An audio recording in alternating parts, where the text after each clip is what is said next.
Bismillahirrahmanirrahim. Assalamualaikum para sahabat-sahabatku, para sedulur. Semoga selalu senantiasa dalam lindungan Allah Subhanahu wa ta'ala.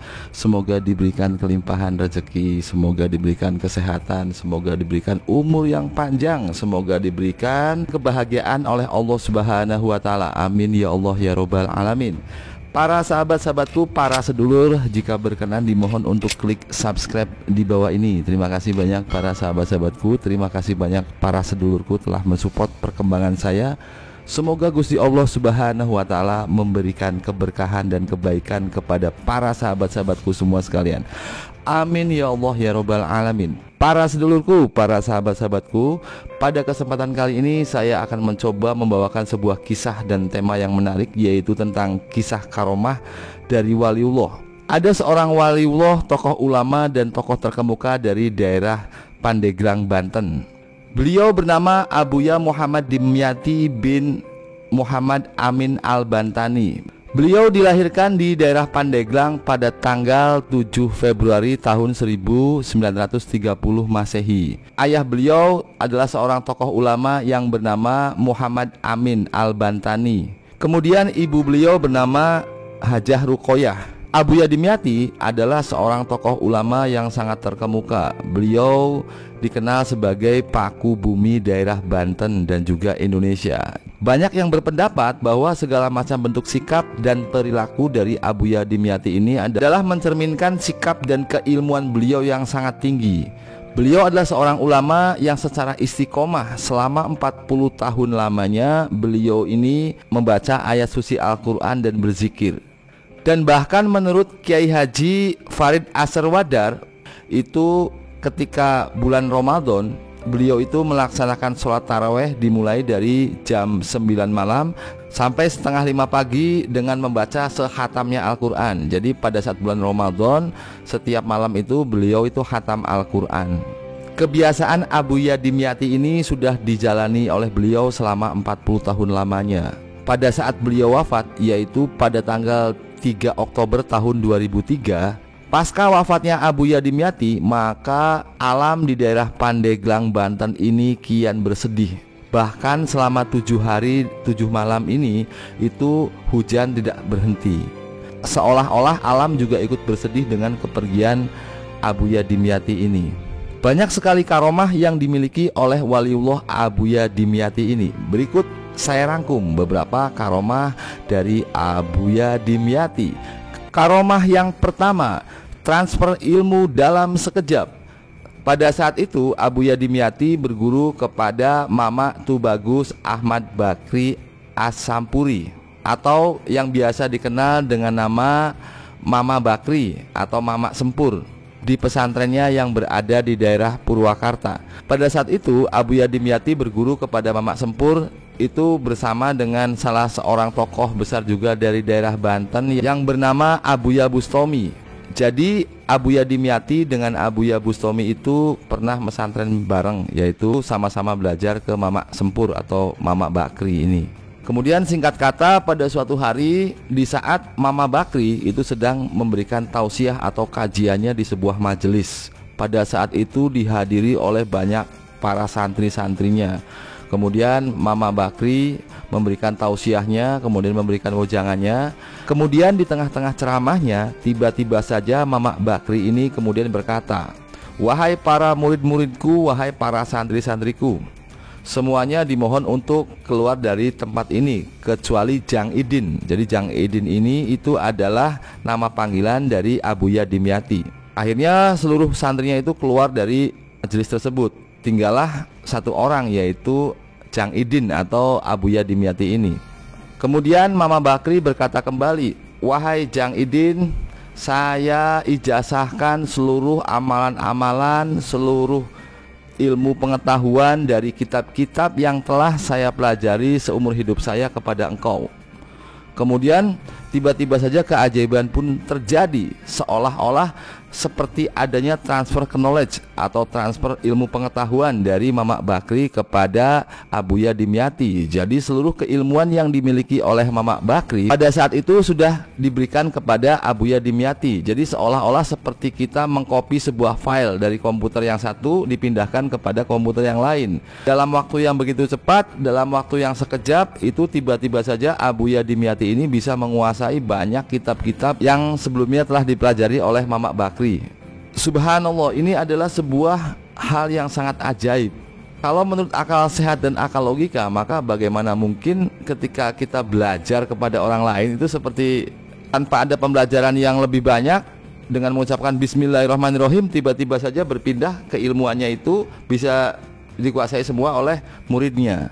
Dan memang ini adalah sebuah karomah yang Allah berikan kepada orang-orang soleh, kepada waliullah yang ada di Nusantara kita ini, yaitu kepada Mamak Bakri dan juga kepada Abuya Dimyati. Kemudian Abuya Dimyati juga merupakan seorang santri yang gemar sekali belajar, gemar sekali memperdalam ilmu agama Islam. Beliau ini belajar dari banyak tokoh-tokoh ulama besar pada zaman itu. Kemudian dikisahkan beliau juga pernah belajar kepada seorang ulama besar yang bernama Kiai Haji Dalhar Watu Congol. Pada saat beliau hendak belajar selama 40 hari, itu beliau tidak dipanggil, tidak disapa oleh Mbah Dalhar Watu Congol. Pada hari yang ke-40 tiba-tiba saja Abuya Dimyati ini dipanggil oleh Dalhar Watu Congol. Kemudian Dalhar Watu Congol berkata kepada Abuya Dimyati bahwa apa yang kau inginkan, jauh-jauh datang ke tempat ini. Kemudian Abuya Dimyati berkata kepada Mbah Dalhar Watu Congol bahwa beliau ingin nyantri, beliau ingin belajar memperdalam ilmu agama Islam, beliau ingin mengaji. Kemudian pada saat itu Mbah Dalhar Watu Congol berkata bahwa semua keilmuan dari kitab-kitab yang telah dipelajari oleh mbahmu zaman dulu itu sudah ada di dalam diri Abuya Dimyati. Maka silakan engkau memperdalam, kemudian menerjemahkan kitab-kitab tersebut. Semua keilmuan dari kitab-kitab yang telah dipelajari oleh para guru-gurumu itu sudah engkau kuasai. Keilmuan itu ada di diri engkau. Jadi ucapan dari Mbah Dalhar Watu Congol ini mungkin karena pada saat itu ada semacam transfer knowledge dari Mamak Bakri kepada Abuya Dimyati, yaitu segala macam keilmuan berupa kajian kitab-kitab yang telah dipelajari oleh Mamak Bakri seumur hidup beliau itu sudah diberikan kepada Abuya Dimyati ini. Kemudian pada saat itu akhirnya Mbah Dalhar Watu Congol bukannya malah mengajarkan Abuya Dimyati, tetapi malah menyuruh Abuya Dimyati untuk mengajari santri-santri yang lain. Jadi yang tadinya itu datang ke tempat tersebut ingin menjadi santri, namun menjadi seorang guru yang mengajarkan tentang ilmu-ilmu atau kitab-kitab yang telah beliau kuasai, yang telah beliau pelajari, yang telah beliau pahami kepada para santri-santri yang ada di tempat tersebut. Subhanallah, ini adalah sebuah hal yang memang sangat luar biasa, di mana ada seorang santri yang datang ingin berguru kepada seorang kiai. Tiba-tiba saja kiai itu bisa mengetahui dengan baik bahwa sang santri ini sudah menguasai banyak ilmu dari kitab-kitab yang sudah ia pelajari dari guru-gurunya sebelumnya. Yang kitab-kitab itu sangat luar biasa sekali dan butuh waktu yang sangat lama. Namun dengan sebuah karomah dan izin dari Allah Subhanahu wa taala, maka Abuya Dimyati bisa menguasainya dengan sangat-sangat cepat. Bahkan seperti adanya transfer keilmuan dalam sekejap. Subhanallah, ini hal yang sangat luar biasa sekali. Kemudian karomah Abuya Dimyati yang kedua, yaitu mampu menghentikan waktu. Dikisahkan pada suatu hari Abuya Dimyati menjadi imam sholat subuh.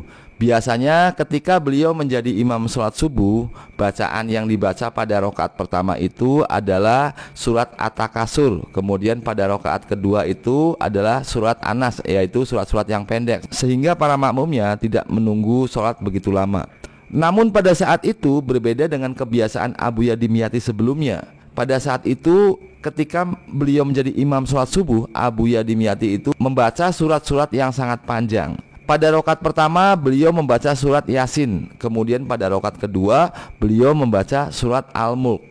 Jadi diperkirakan ketika sholat subuh dengan membaca surat Yasin dan surat Al-Mulk, apalagi dengan bacaan yang sangat tardil yang diucapkan oleh Abuya Dimyati ini, tentunya akan memakan waktu yang cukup lama. Maka diprediksi itu akan memakan waktu sekitar 40 menit. karena bacaan surat-surat yang dibacakan oleh beliau itu adalah surat-surat yang panjang. Pada saat selesai sholat subuh berjamaah, kemudian ada seorang makmum atau seorang jamaah yang melihat jam yang berada di masjid tersebut. Dan sang jamaah ini merasa sangat kaget dan terheran-heran karena beliau melihat pada saat itu adalah jam 5:04. Sedangkan beliau tahu persis bahwa awal mulai sholat subuh itu adalah jam 5 tepat atau jam 5.00. Selesainya itu adalah jam 5:04 atau membutuhkan waktu cuma 4 menit saja. Sedangkan pada saat sholat subuh itu Abuya Dimyati membacakan surat-surat yang panjang, yaitu Yasin dan Al-Mulk, dengan bacaan yang sangat tardil, yang diperkirakan akan memakan waktu sekitar 40 menit. Namun ternyata memakan waktu cuma 4 menit. Artinya adalah Allah memberikan karomah kepada Abuya Dimyati sehingga bisa menghentikan waktu. Subhanallah, wallahu a'lam bishawab, hanya Allah yang Maha tahu. Tapi ini adalah sesuatu yang ajaib. Para sahabat-sahabatku semua sekalian, karomah yang diberikan Allah Subhanahu wa taala kepada para waliullah sehingga para wali ini bisa menghentikan waktu itu ternyata sebelumnya juga banyak dialami oleh para waliullah sebelumnya. Bahkan seperti Imam Syafi'i, para imam-imam besar seperti Syekh Nawawi Al-Bantani, seperti orang-orang soleh itu, bayangkan saja Allah itu bisa menghentikan waktu untuk mereka sehingga mereka itu bisa mempelajari kitab-kitab yang memang sebetulnya seumur hidup orang tersebut itu pun itu tidak mampu untuk bisa mempelajari kitab itu gitu. Seperti Imam Syafi'i, seumur hidup Imam Syafi'i itu belum tentu bisa mempelajari banyaknya kitab-kitab yang telah beliau pelajari. Jadi Allah Subhanahu wa taala itu memberikan karomahnya berupa menghentikan waktu sehingga para ulama-ulama, para wali, para penulis-penulis kitab itu bisa memiliki waktu yang sangat panjang sehingga beliau bisa lebih mempelajari kitab-kitab tersebut. Seolah-olah waktu itu pendek, namun sebetulnya waktu itu berhenti sehingga para waliullah, sehingga para penulis-penulis kitab bisa menulis kitab-kitabnya, bisa membuat karya-karyanya yang sangat luar biasa dengan waktu yang sangat cepat, dan dalam hidupnya itu bisa melahirkan banyak karya-karya yang sangat luar biasa karena Allah memberikan karomahnya kepada para waliullah. Salah satunya adalah kepada Abuya Dimyati. Kemudian karomah Abuya Dimyati yang ketiga yaitu bisa merubah air kolam menjadi minyak tanah. Jadi dikisahkan pada saat pemilu di tahun 1982 itu Abuya Dimyati adalah seorang tokoh ulama yang dihormati di daerah Pandeglang, Banten.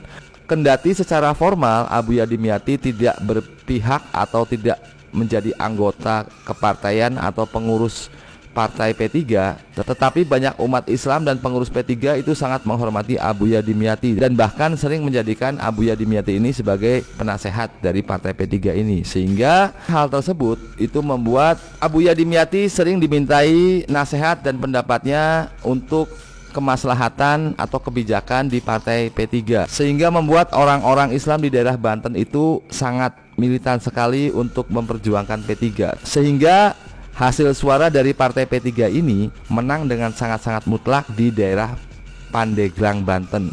Hal tersebut membuat para petinggi dari partai-partai lain menjadi murka, dan bahkan ada partai yang sangat dekat dengan pemerintah pada zaman itu, yaitu pada zaman Orde Baru, sehingga membuat para petinggi-petinggi ini menjadi murka dan walhasil akhirnya melakukan sabotase terhadap wilayah Pandeglang, Banten, sehingga membuat pasokan sembako dan juga BBM untuk daerah Pandeglang, Banten itu berkurang dengan sangat drastis, dan bahkan untuk BBM yaitu minyak tanah itu sudah dihentikan sama sekali. Pemasokan atau penyaluran bahan bakar minyak berupa minyak tanah ke daerah Pandeglang, Banten oleh pemerintah pada zaman itu sudah dihentikan, sehingga hal tersebut membuat warga di daerah Pandeglang, Banten merasa sangat resah karena pada saat itu bahan bakar minyak tanah ini itu digunakan oleh warga daerah Pandeglang, Banten itu untuk memasak. Pada saat itu adalah lampu damar atau lampu cempluk.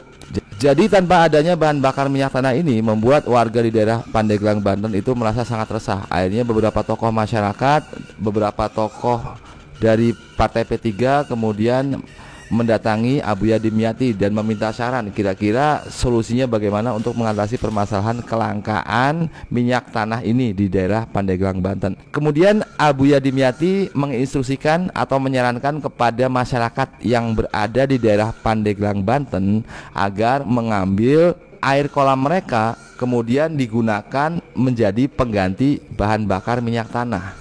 Karena masyarakat Pandeglang, Banten sudah menganggap bahwa Abuya Dimyati ini adalah seorang waliullah, seorang tokoh ulama, maka ucapan atau nasihat dari Abuya Dimyati ini akhirnya diikuti oleh segenap warga atau masyarakat yang berada di daerah Pandeglang, Banten. Jadi mereka beramai-ramai mengambil air yang berada di depan kolam di rumah mereka. Kemudian air tersebut dimasukkan ke kompor-kompor mereka gitu, ke kompor untuk masak makanan. Tiba-tiba saja keajaiban pun terjadi. Air kolam yang berada di depan rumah mereka itu yang mereka masukkan ke kompor-kompor mereka, dan air kolam yang mereka ambil tersebut yang dijadikan minyak tanah itu akhirnya bisa menjadi minyak tanah beneran, sehingga mereka bisa memasak, mereka bisa menyalakan penerangan berupa damar cempluk, mereka juga bisa menggunakan bahan bakar minyak tanah ini sebagai alat untuk memasak. Sehingga masyarakat daerah Pandeglang, Banten akhirnya bisa memasak dengan menggunakan air yang telah ia dapatkan dari depan kolam mereka. Subhanallah, ini sangat luar biasa sekali. Bagaimana bisa air kolam itu bisa menjadi minyak tanah? Namun karena Allah Subhanahu wa Ta'ala sudah berkehendak memberikan karomahnya kepada waliullah yaitu Abuya Dimyati, sehingga keajaiban itu benar-benar terjadi. Kemudian karomah Abuya Dimyati yang keempat yaitu bisa menembus ruang dan waktu. Kisah ini itu diceritakan oleh Kiai Haji Munir, bahwa pada suatu hari ada seorang kiai atau tokoh ulama dari tanah Jawa yang beliau ini hendak berziarah ke Makbaroh Syekh Abdul Qadir Jailani di daerah Irak. Pada saat itu mungkin sangat jarang orang-orang dari Indonesia yang berziarah ke Makbaroh Syekh Abdul Qadir Jailani. Sesampainya di Makbaroh Syekh Abdul Qadir Jailani, kemudian bertemulah kiai ini dengan salah seorang pengurus tempat tersebut. Kemudian beliau mengucapkan salam, "Assalamualaikum." Kemudian dijawab, "Waalaikumsalam." Kemudian pengurus tempat itu bertanya, "Wahai tuan, dari manakah asalmu?" Kemudian sang kiai ini menjawab bahwa saya berasal dari daerah Jawa, yaitu dari negara Indonesia. Kemudian sang penjaga makam ini akhirnya berkata lagi bahwa di sini juga ada orang dari Indonesia yang sering sekali datang ke sini. Bahkan setiap malam Jumat itu ada orang dari Indonesia yang selalu berziarah ke Makbaroh Syekh Abdul Qadir Jailani. Pernyataan dari sang penjaga tempat tersebut itu membuat sang kiai ini merasa heran, karena bagaimana mungkin ada orang Indonesia yang setiap malam Jumat itu berziarah ke Makbaroh Syekh Abdul Qadir Jailani. Kalau mungkin saya di daerah Cirebon yang kebetulan dekat rumahnya dengan Makbaroh Kanjeng Sunan Gunung Jati, mungkin wajar kalau setiap malam Jumat saya berziarah ke Makbaroh Sunan Gunung Jati. Tetapi ini permasalahannya adalah negara Indonesia dengan Irak itu kan sangat jauh sekali. Makbaroh Syekh Abdul Qadir Jailani itu kan sangat jauh dari Indonesia. Bagaimana bisa ada orang Indonesia yang rutin setiap malam Jumat ke tempat tersebut? Karena didorong oleh rasa penasaran, akhirnya sang kiai dari Jawa ini kemudian tinggal beberapa saat di tempat tersebut menunggu nanti malam Jumat apakah yang disampaikan oleh orang yang menjaga makam Syekh Abdul Qadir Jailani ini adalah benar, bahwa ada orang dari Indonesia yang secara istiqomah rutin malam Jumat berziarah ke Makbaroh Syekh Abdul Qadir Jailani. Ketika malam Jumat itu datang, maka benar saja ada orang dari Indonesia yang berziarah ke tempat tersebut, dan orang itu adalah Abuya Dimyati. Setelah pulang kembali ke tanah air, yaitu ke Indonesia, akhirnya sang kiai dari tanah Jawa ini mengisahkan kisah tersebut kepada orang-orang yang berada di Jawa. Padahal pada saat itu, pada saat malam Jumat itu, Abuya Dimyati itu memiliki jadwal khusus, yaitu memberikan kajian ceramahnya kepada para santri-santrinya. Ternyata Allah Subhanahu wa Ta'ala memberikan karomahnya sehingga beliau ini, yaitu Abuya Dimyati ini, bisa membelah diri. Dalam waktu yang bersamaan, Abuya Dimyati ini bisa mengajarkan tentang kajian ilmu agama Islam kepada para santrinya. Namun dalam waktu yang bersamaan pula, Abuya Dimyati ini bisa berziarah ke makbaroh sang waliullah Syekh Abdul Qadir Jailani. Wallahu alam bisawab, hanya Allah lah yang maha tahu. Para sahabat-sahabatku semua sekalian, hikmah yang bisa saya sampaikan pada kesempatan ini adalah tentang sebuah ilmu. Ilmu adalah sesuatu yang kita pelajari. Syariatnya adalah dengan cara kita belajar, seperti yang dilakukan oleh Abu Ya Dimyati ini. Beliau itu adalah seorang santri yang gemar sekali menuntut ilmu atau gemar sekali belajar. Beliau itu nyantri atau pesantren atau berguru kepada banyak ulama-ulama besar pada zaman itu. Kemudian beliau juga berguru kepada banyak pesantren pada zaman itu. Beliau senantiasa belajar dan belajar. Namun karena keberkahannya dan ikhtiarnya untuk belajar, sehingga Allah Subhanahu wa taala memberikan banyak kemudahan kepada Abu Ya Dimyati ini, sehingga ada kalanya ketika beliau belajar kepada seorang ulama, yaitu Kiai Bakri, yaitu Mamak Bakri ini, tiba-tiba saja Mamak Bakri itu memberikan seluruh ilmunya kepada Kiai Haji Dimyati atau Abu Ya Dimyati ini dengan sangat-sangat cepat, seperti transfer knowledge. Subhanallah, ini adalah sebuah keberkahan yang sangat luar biasa. Maka oleh sebab itu, para sahabat-sahabatku, tidak ada salahnya yang namanya kita menuntut ilmu atau belajar, karena Allah Subhanahu wa taala niscaya akan memberikan kemudahan kepada orang-orang yang mau berikhtiar, yaitu mau memperdalam ilmu, terutama ilmu-ilmu yang bermanfaat, terutama ilmu-ilmu agama Islam, terutama ilmu-ilmu kebaikan. Allah Subhanahu wa taala akan membantu kita yang mau berikhtiar untuk belajar, sehingga kita bisa memahami ilmu-ilmu yang sedang kita pelajari. Semoga Allah Subhanahu wa taala memberikan kebaikan-kebaikan dan keberkahan kepada kita semua sekalian. Semoga kita semua mendapatkan keberkahan dari para waliullah yang berada di Nusantara. Selayaknya banyak hal-hal yang baik yang perlu kita suri tauladani dari para waliullah seperti Abu Ya Dimyati ini, yaitu cara beliau beristiqomah membaca Al-Quran selama 40 tahun. Selama 40 tahun istiqomah terus-menerus membaca Al-Quran, terus mendawamkan zikir. Maka hal-hal itulah yang perlu kita suri tauladani. Pasca wafatnya beliau, yaitu pada tahun 2003, membuat duka cita yang sangat mendalam. Bahkan alam semesta itu juga ikutan bersedih karena kepergian dari orang yang soleh, orang yang dicintai oleh Allah Subhanahu wa taala, orang yang senantiasa mendawamkan membaca Al-Quran, dan juga orang yang senantiasa berdakwah mensiarkan agama Islam. Subhanallah, ini adalah hal yang sangat luar biasa. Semoga Allah Subhanahu wa taala memberikan kebaikan-kebaikan untuk kita semua sekalian. Amin ya Allah ya Rabbal alamin. Akhirul kata, wabillahi taufik wal hidayah. Wassalamualaikum warahmatullahi wabarakatuh.